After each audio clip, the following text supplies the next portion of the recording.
In the West, we inherit the idea of law from those ancient conceptions of God, and it is even passed down into science, where we discuss laws of nature.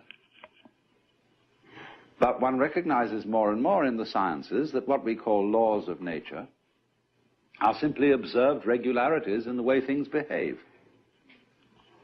And you, in order to observe regularities, you must look at things through something regular. That is to say, you must lay a ruler alongside them, or compare their behavior with the regular behavior of a clock. But clocks and rulers are human inventions. They are regular measures which we use for comparing the rates of change. Say, a clock is a measure of a rate of change. It's quite arbitrary.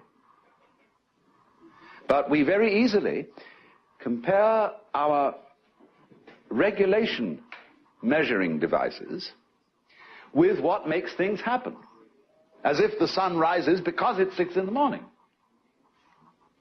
Now, that's being completely backwards in one's thinking. And we get into the same confusion when we imagine, for example, that money is wealth. Here we have fantastic wealth, you know, and we have the technological possibility of making everybody on earth the enjoyer of an independent income. We can't do it because people say, where's the money going to come from? Because they think money makes prosperity. It's the other way around. It's physical prosperity which has money as a way of measuring it. But people think money has to come from somewhere, like hydroelectric power or lumber or iron, and it doesn't. Money is something we invent, like inches. So you remember the Great Depression? When there was a slump? And what did we have a slump of? Money.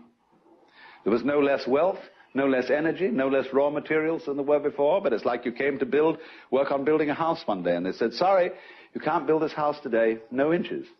What do you mean, no inches? Just inches. We don't mean we got inches of lumber. Yes, we've got inches of metal. We've even got tape measures. But there's a slump in inches as such, you see. And people are that crazy. They can have a depression because they've got no inches to go around, or no dollars. That's all a lot of nonsense.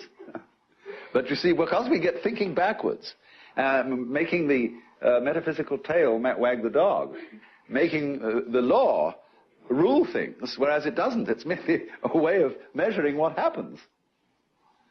And so you see, when you get into Buddhistic thought, you don't get that confusion. You're the other way around. So you're looking at a system where, to go back to the Buddha's words, this arises, that becomes, which is a way of saying, you can't have this without that. You can't have here without there. You wouldn't know where here was unless you knew where there was. And they come into being together. You don't get first here and then there, or first there and then here. These arise interdependently. That's the meaning of interdependent origination. And to grasp the idea of interdependent origination is as important as the idea about seeing how things are related by space and intervals.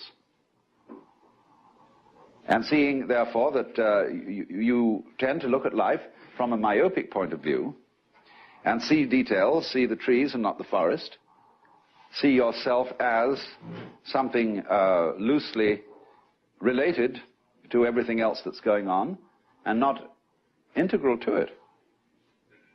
You see the figure but ignore the background. But the figure and the background arise mutually. They are to each other as this is to that. And so we really have to rid our brains of the notion of causality.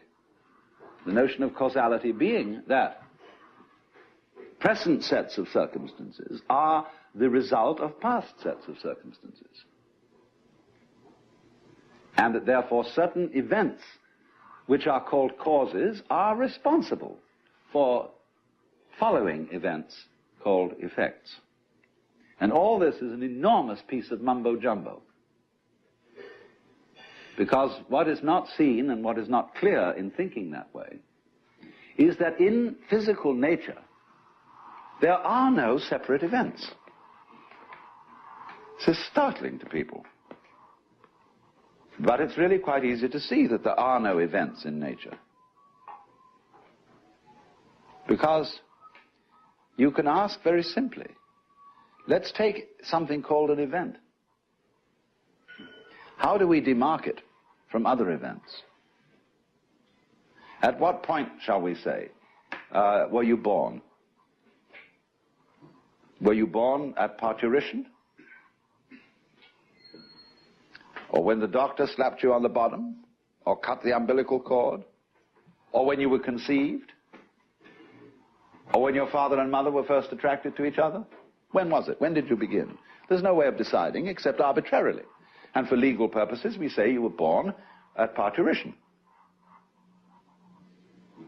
And that's when the astrologer casts your horoscope, except that other astrologers disagree and want the conception time.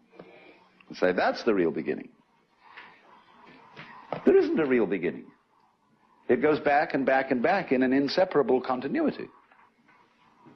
When are you dead? That's another big argument. And you can get all kinds of ideas about that.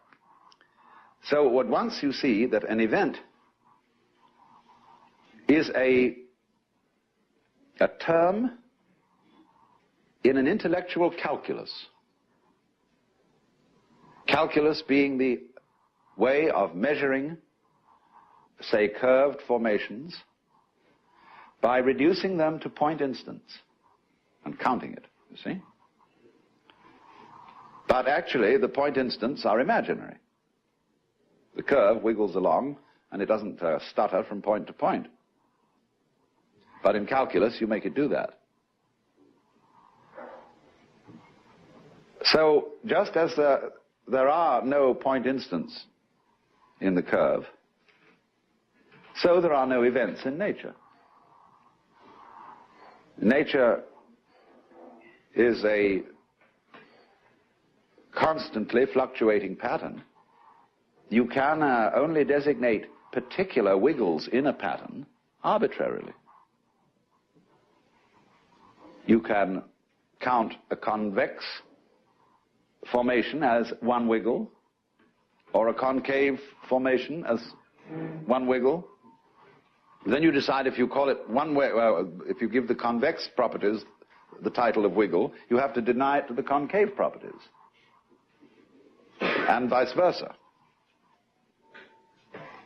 So when you see that what we call separate events don't exist, it becomes nonsense to speak of one event causing another.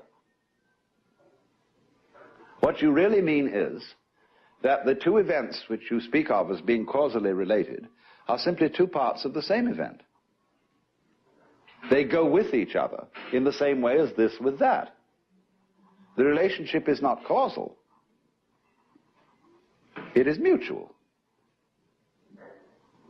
And it works two ways in time, because so-called future events are not merely passive to past events. But you could easily see when, for example, any biological process goes on, you can reason just as well from the future to the past as from the past to the future. Why do two mammals have sexual intercourse?